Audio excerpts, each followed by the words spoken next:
اللہ رب العزت نے اس کائنات کو بنایا اور اس کائنات کے اندر سب سے بڑی ہستی اور سب سے خوبصورت جناب محمد عربی صلی اللہ علیہ وسلم کو بنایا۔ نبی اکرم صلی اللہ علیہ وسلم کی ذات بے مثال ہے۔ نبی اکرم صلی اللہ علیہ وسلم دنیا کے اندر جب تشریف لائے تو دنیا ایک روشن بنی اور اس قدر روشن ہوئی کہ آج تک زوال نہیں۔ جب نبی اکرم صلی اللہ علیہ وسلم اس دنیا کے اندر تشریف لائے تھے، اس سے پہلے کا معاملہ یہ تھا کہ قتل بھی اور زندہ بچیوں کو درگور کر دینا، تلوار کی دھاروں کو چین کرنے کے لیے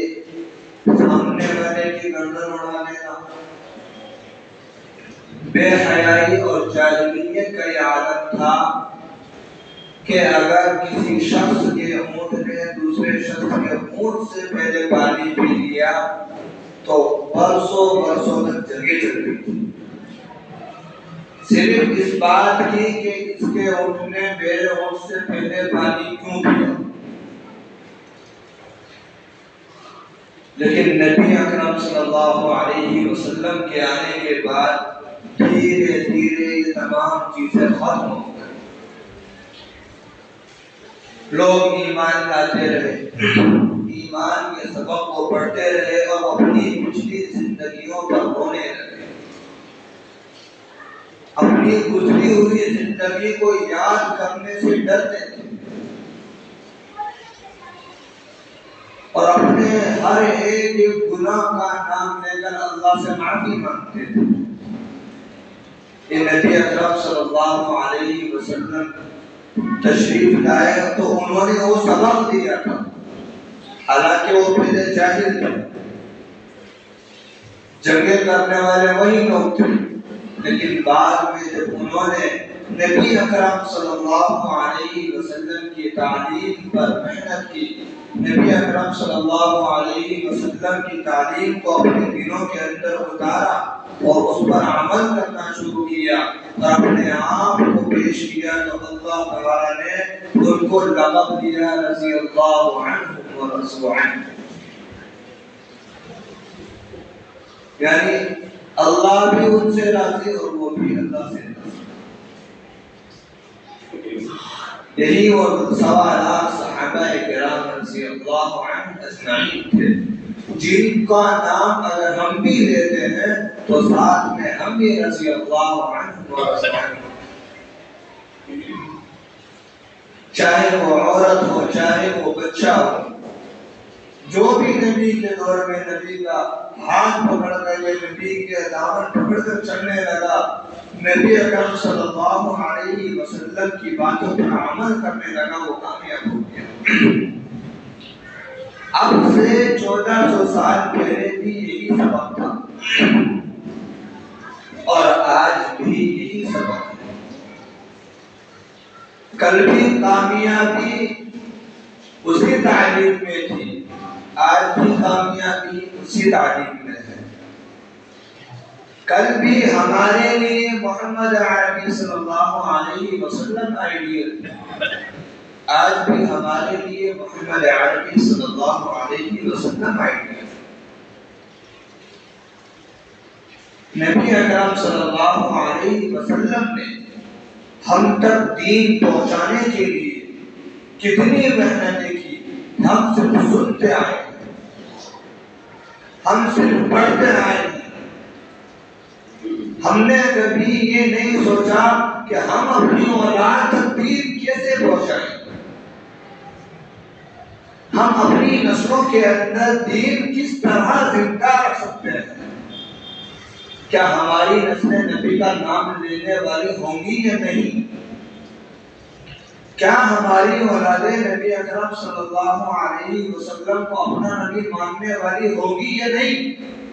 ہم یہ نہیں سوچتے۔ اس کی سب سے بڑی وجہ یہ ہے کہ ہم سنتے ہیں، عمل میں نہیں لاتے۔ ہم سنتے ہیں، اپنے گھر میں نہیں بتاتے۔ ہم ایک کان سے سن کر دوسرے کان کو روانہ کر دیتے ہیں۔ اس کی سب سے بڑی خرابی یہ ہے کہ آج اس چیز کا ہمارے اندر عمل نہیں۔ نبی اکرم صلی اللہ علیہ وسلم نے شروعات جب دین کو پھیلانے کی تو اپنے ہی گھر سے کی، تب جاتے زمانے میں دین پھیلا۔ میرے بھائیوں، آج ہمارا حال بیان کرنے جیسا نہیں ہے کہ کس طریقے سے ہم اپنے حال کو بیان کریں گے۔ وقت ہے اپنے آپ کو بدلنے کا، وقت ہے اپنے آپ کو سنوارنے کا، اپنے آپ کو نکھارنے کا، اپنے آپ کو اس طریقے سے چلانے کا۔ نبی اکرم صلی اللہ علیہ وسلم نے ہم تک دین پہنچانے کے لیے اپنے وطن کو چھوڑا، ہم تک دین پہنچانے کے لیے گالیاں سنی، ہم تک دین پہنچانے کے لیے پتھر کھائے۔ صحابہ کرام رضی اللہ عنہم اجمعین نے جب نبی اکرم صلی اللہ علیہ وسلم کے بعد اسلام دور کو سنبھالا تو انہوں نے اپنی بیویوں کو بیوہ بھی کیا، اپنے بچوں کو یتیم بھی کیا۔ یہ سب باتیں وہ ہیں جو آپ سنتے رہتے ہیں، لیکن میرے بھائیوں کبھی ہم نے بھی اس پر عمل کیا کہ ہم اپنے گھر کے اندر دین والا ماحول پیدا کریں، ہم اپنے گھر کے اندر وہ ماحول پیدا کریں جو سنت میں ہو، شریعت میں ہو، شریعت کے خلاف نہ ہو، سنت کے خلاف نہ ہو۔ ہم وہ کام اپنے بچوں کو بتائیں جس سے اللہ اور اللہ کا رسول راضی ہوتا ہو۔ ہم وہ کام اپنے بچوں کو نہ سکھائیں جس سے اللہ کے نبی صلی اللہ علیہ وسلم اور خدا ناراض ہوتا ہو۔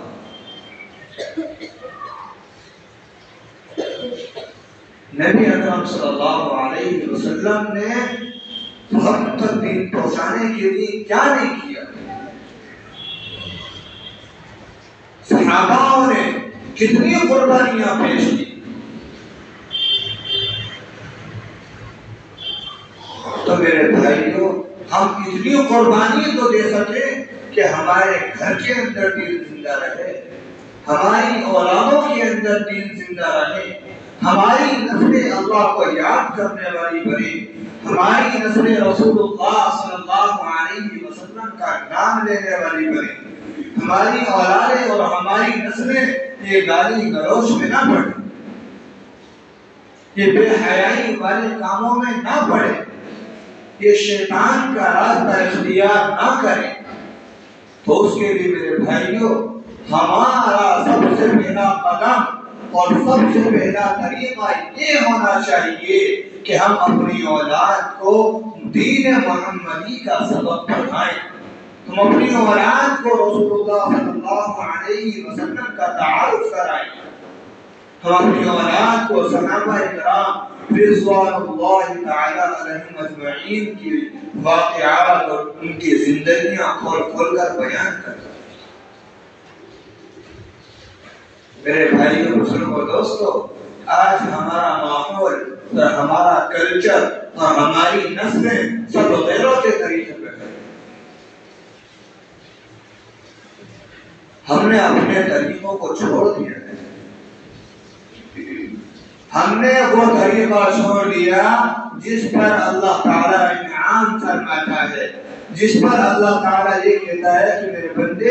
اگر تو یہ راستہ اختیار کرے گا تو کامیاب، وہ راستہ آج ہم نے چھوڑ دیا۔ بڑے افسوس کے ساتھ کہنا پڑتا ہے کہ میرے بھائیوں، جو لوگ ہمارے معاشرے کے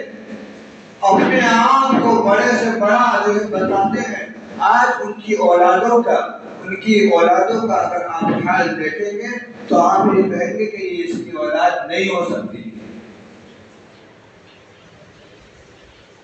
یہ ہے ہمارا معاشرہ۔ آج ہماری تعلیم کا حال یہ ہے کہ ہم نے غیروں کی تعلیم کے اندر بڑھ چڑھ کر حصہ لیا، لیکن جو بچہ، جو ہماری اولادیں آج انگلش کے اندر لیکچر دیتی نظر آتی ہیں، انگلش میں بات کرتی نظر آتی ہیں، آج ہماری ان نسلوں کو نبی اکرم صلی اللہ علیہ وسلم کا تعارف بھی نہیں پتا۔ بڑے افسوس کے ساتھ کہنا پڑتا ہے، آج ان کو یہ نہیں پتا کہ ہم امت میں کس کی ہیں، ہمارے نبی کون ہیں، ہمارا مقصد کیا ہے، ہم کس طریقے پر اپنی زندگی کو گزاریں، ہم کس طریقے پر اسلام کو فالو کر کر آگے بڑھا سکتے ہیں، ہم کس طریقے سے اللہ کی نظروں میں عزیز بن سکتے ہیں، آج ان کو یہ نہیں معلوم۔ اس کی سب سے بڑی وجہ یہ ہے کہ آج ان کے ماں باپ کے اندر بھی دین سے محبت نہیں ہے،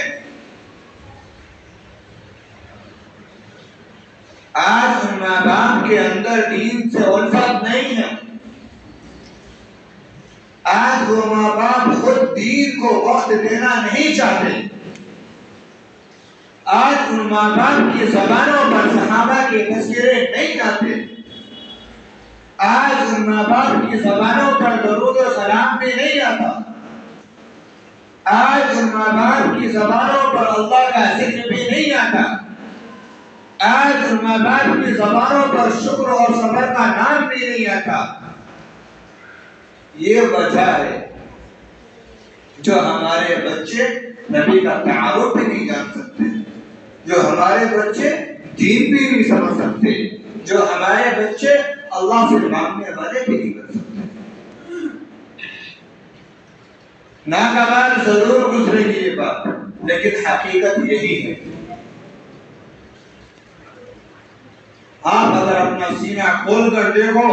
تو یاد رکھو آپ کے ذہن میں یہی باتیں آئیں گی، فلانا شخص ایسا ہے، فلاں بازار بہت اچھا ہے، وہاں پر یہ چیزیں ملتی ہے، لیکن یہ نہیں آئے گا کہ 1400 سال پہلے نبی نے طائف میں پتھر کھائے جس دین کی خاطر، جس دین کے اندر میں پیدا ہوں۔ یہ باتیں نہیں آتی۔ اسی لیے میرے بھائیوں، آج بھی اگر ہم نے اپنے آپ کو ایک سچا ایمان والا نہیں بنایا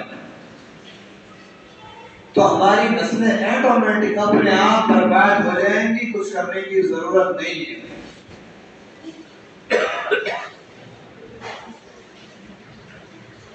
یہ وقت کا بہت بڑا تقاضا ہے کہ ہماری نسلوں کے اندر دین کس طرح باقی رہے، دین کس طرح زندہ رہے، دین کے صفات حالات کس طریقے سے ہمارے معاشرے میں جو ہے خوشحالی والا اور ایمان والا اور اسلام والا معاشرہ تیار کرے۔ سب سے بڑا تقاضا دین کا یہی ہے کہ تم اپنے پیچھے دین کے سپاسالاروں کو کھڑا کر جاؤ۔